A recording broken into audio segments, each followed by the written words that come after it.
ಮಾಡೋಕ್ಕೆ ಆಲ್ರೆಡಿ ಮುಗಿಸಿದ್ದಾರೆ, ಬಹುಶಃ ಕೊನೆ ಹಂತದಲ್ಲಿದೆ, ಅವ್ರು ಮುಗಿಸ್ತಾ ಇದ್ದಾರೆ. ಅವ್ರಿಗೆ ಅವ್ರ ರೈಟ್ಸ್ ಇದೆ ಮಾಡೋಕ್ಕೆ, ಮಾಡಲಿ. BJP ಅವರು ಡೇ ಒನ್ನಿಂದ ಹೇಳ್ತಾರೆ ಗ್ಯಾರಂಟಿಗಳನ್ನು ಬಂದ್ ಮಾಡ್ತಾರೆ ಅಂತ. 2 ವರ್ಷದಿಂದ ನಡೀತಾನೆ ಇದೆ. ನಿನ್ನೆ ಮುಗಿದಿಲ್ಲ, ಮತ್ತೆ ಹೊಸದು ಹೌದಾ?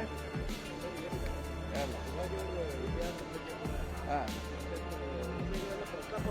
ಹೌದು ಹೌದು, ನಿಜ. ಅದೇ ಭಾಳಷ್ಟು ಪುಸ್ತಕದಲ್ಲಿ ಇದೆ, ಇಷ್ಟು ಜನ ಮಾಡಿದ್ದಾರೆ, ಏನೋ ಹೊಸದೇನಿಲ್ಲ.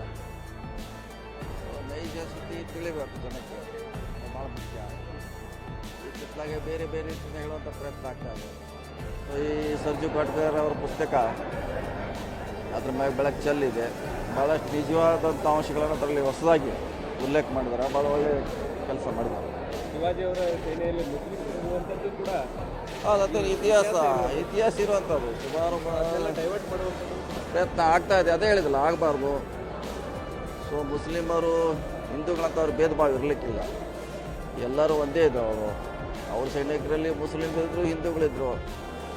ಔರಂಗಜೇಬ್ನಲ್ಲಿ ಕೂಡ ಹಿಂದೂಗಳಿದ್ರು, ಮುಸ್ಲಿಮ್ ಇದ್ದರು. ಸೊ ಹೀಗಾಗಿ ನಿಜಾಸಿಟಿ ಪುಸ್ತಕಗಳನ್ನು ತಿಳಿಬೇಕಂತ ನಮ್ಮ ಆಸೆ. ಈಗ ಡಿಸೆಂಬರ್ ನವೆಂಬರ್ನಲ್ಲಿ ಕ್ಯಾಬಿನೆಟ್ ವಿಸ್ತರಣೆ ಪುನರಾರಚನೆ ಆಗ್ತೈತೆ ಅನ್ನುವಂಥದ್ದು ಇಲ್ಲ, ಗೊತ್ತಿಲ್ಲ. ಆದಾಗ ನೋಡೋಣ, ಇನ್ನೂ ಟೈಮ್ ಇದ್ರಲ್ಲ. ಡಿಸೆಂಬರ್ ಭಾಳ ದೂರ ಇದೆ, ಇನ್ನೂ 6 ತಿಂಗಳಿದೆ. ಆದಾಗ ನೋಡೋಣ ಪ್ರಯತ್ನ. ಚರ್ಚೆ ಆಗಿದೆ.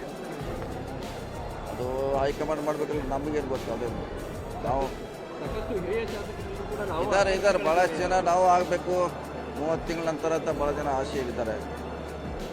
ಆದರೆ ಒಳ್ಳೆಯದೇ, ಒಂದು ರೀತಿಯಿಂದ ಎಲ್ಲರಿಗೂ ಅವಕಾಶ ಸಿಗುತ್ತೆ. ಆದರೆ ಒಳ್ಳೆಯದು.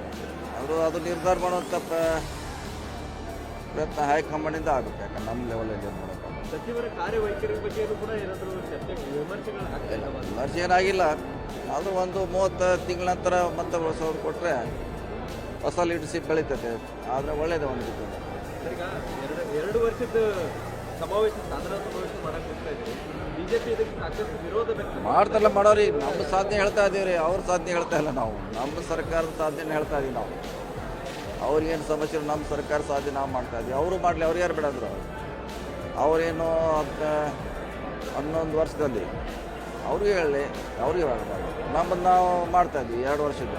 ಸಾಕಷ್ಟು ಜನ ರೈತರು ಸತ್ತಿದ್ದಾರೆ, ಅವರು ಸಮಾಧಿ ಮೇಲೆ ಸಮಾವೇಶ ಮಾಡಕ್ಕೆ ಹೋಗ್ತಾ ಇದ್ದಾರೆ ಅಂತ ಆರ್ ಅಶೋಕ್ ಅವರು ಹೇಳ್ತಾ ಇದ್ದಾರೆ. ಹೇಳ್ತಾರೆ, ಹಂಗೆ ಹೇಳೋರವ್ರೆ. ಅವ್ರ ಅವಧಿಯಲ್ಲಿ ಕೂಡ ಇಂಥ ಘಟನೆಗಳಾಗಿದೆ, ಅವಾಗೂ ಆಗಿದೆ, ಈಗೂ ಆಗಿದೆ. ಸೊ ಸಾಧನೆ ಬಗ್ಗೆ ಹೇಳಕ್ಕೆ ಹೊಂಟಿದ್ವಿ ನಾವು, ಫೇಲ್ಯೂರ್ ಬಗ್ಗೆ ಅಲ್ಲ. ಸಾಧನೆ ಹೇಳ್ತೀವಿ.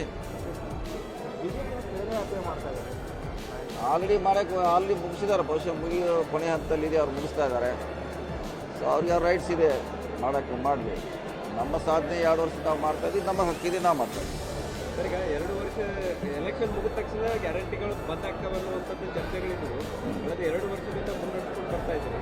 ಸೊ ಇವೆಲ್ಲವೂ ಕೂಡ ಸಾಧನಾ ಸಮಾವೇಶದಲ್ಲಿ ಇದ್ದೇ ಆಗ್ತದೆ. BJP ಅವರು ಡೇ ಒನ್ನಿಂದ ಹೇಳ್ತಾರೆ ಗ್ಯಾರಂಟಿಗಳನ್ನು ಬಂದ್ ಮಾಡ್ತಾರೆ ಅಂತ. 2 ವರ್ಷದಿಂದ ನಡೀತಾನೆ ಇದೆ, ಇನ್ನು 3 ವರ್ಷ ನಡೀತಾನೆ ಇರ್ತದೆ. ನಡೀತಾನೆ ಇರ್ತೀವಿ, ಆರೋಪಂತಿ ಮಾಡೇ ಮಾಡ್ತಾರೆ ಅವರು. ಸರ್ಕಾರದ ಖಜಾನೆ ಖಾಲಿಯಾಗಿದೆ ಅನ್ನುವಂಥದ್ದು ಪದೇ ಪದೇ ಉಚ್ಚರಿಸ್ತಾ ಇದ್ದಾರೆ. ಹೇಳ್ತಾರಲ್ಲ, ನಡೆದಿದೆ, ಸರ್ಕಾರ ನಡೆದಿದೆ. ಅವ್ರು ಹೇಳಿದ್ರು ಕೂಡ ಸರ್ಕಾರ ನಡೀತಾನೆ ಇದೆ. ಅಂದರೆ ಸುಳ್ಳು ಹೇಳುವಂಥ ಪ್ರಯತ್ನ ಮಾಡ್ತಿದ್ದಾರೆ. ಈಗ ಯೋಧರ ಬಗ್ಗೆ ಕೂಡ ಸಾಕಷ್ಟು BJP ನಾಯಕರು, ಅಂದರೆ ಬೇರೆ ಬೇರೆ ರಾಜ್ಯದ DCMಗಳು ಅವರು ಕೂಡ ವಿವಾದಾತ್ಮಕ ಹೇಳಿಕೆಗಳೆಲ್ಲ ಕೊಡ್ತಾ ಇದ್ದಾರೆ. ಮ್ಯಾಮ್, ಸೊ ಈ ಒಂದು ಸಂದರ್ಭದಲ್ಲಿ ಈ BJPಯವರೇ ವಿವಾದಾತ್ಮಕ ಹೇಳಿಕೆ ಕೊಡ್ತಾ ಇದ್ದಾರೆ.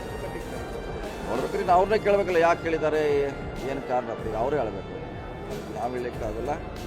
ಸೈನಿಕರ ಬಗ್ಗೆ ಎಲ್ಲರೂ ವಿಶ್ವಾಸ ಇಡಬೇಕು. ಅವರೇ ನಮ್ಮ ಆಸ್ತಿ. ಮೊನ್ನೆ ಕೊಟ್ಟೂರು ಮಂಜುನಾಥ್ ಅವರು ಕೂಡ 4 ಫ್ಲೈಟ್ಗಳನ್ನು ಆಸ್ತಿ ಏನು ಮಾಡಿಲ್ಲ ಅನ್ನುವಂಥ ರೀತಿಯಲ್ಲಿ ವ್ಯಂಗ್ಯವಾಗಿ ಮಾತಾಡುವಂಥದ್ದು. ಅದು ಅವರ ವೈಯಕ್ತಿಕ ಅಭಿಪ್ರಾಯ, ಸರ್ಕಾರದ ಅಭಿಪ್ರಾಯ ಅಲ್ಲ, ಅವರ ವೈಯಕ್ತಿಕ ಅಭಿಪ್ರಾಯ. ನೀವು ಮೊದಲಿಂದಲೂ ಹೇಳ್ಕೊಂಡು ಬರ್ತಾ ಇದ್ರಿ, ದೇಶದ ವಿಚಾರ ಬಂದಾಗ ಎಲ್ಲರೂ ಒಂದೇ ಒಂದೇ ಆಗಿರ್ಬೇಕಂತಿದ್ದೀವಿ. ಅದನ್ನು ನಾವು ಒಂದಾಗಿ ಅಂತ ಈಗಾಗಲೇ ಸಂದೇಶ ಕಳಿಸಿದ್ದೀವಿ. ಸೊ ನಮ್ಮ ಪಕ್ಷ ಕೇಂದ್ರ ಸರ್ಕಾರ ಜೊತೆ ಇದೆ. ಏನು ಬದಲಾವಣೆ ಚರ್ಚೆ ಡಿಸೆಂಬರ್ ಅಲ್ಲೇ ಬೆಂಗಳೂರಾಗ ಕೇಳಬೇಕಂತ ನಾನು ಮಾಡ್ತೀನಿ.